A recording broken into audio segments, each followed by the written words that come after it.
பாசிப்பருப்பு வச்சு அரிசி எதுவும் சேர்க்காம இந்த மாரி அடை செஞ்சு பாருங்க. இது செய்யறதுக்கு 1 கப் போல பாசிப்பருப்ப ஒரு 2லேருந்து ஒரு 3 மணி நேரம் நல்லா ஊற வச்சுக்கலாம். இது கூட கொஞ்சம் எக்ஸ்ட்ரா டேஸ்ட் குடுக்குறதுக்காக உருளைக்கிழங்கு சேர்க்க போறோம். உருளைக்கிழங்க நல்லா துருவிட்டு தண்ணீல சேர்த்துக்கோங்க. அதில இருக்க ஸ்டார்ச் எல்லாம் போகட்டும். அதுக்கப்புறமா சேர்த்து அரைச்சுக்கலாம். கொஞ்சமா அரைக்கவும் சேர்த்துட்டு கொஞ்சம் வதக்கியும் சேர்த்துக்கோங்க. அப்ப டேஸ்ட் நல்லாயிருக்கும்.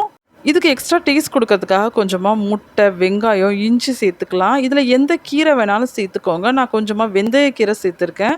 அத கிளீன் பண்ணி எடுத்து வச்சிருக்கேன். இது கூடயே சேர்த்துக்கலாம். அத சேர்க்கறதுக்கு முன்னாடி வெங்காயம் வதக்கி எடுப்போம்ல, அது கூட கீரையும் வதக்கிக்கணும். அப்பதான் டேஸ்ட் நல்லாயிருக்கும்.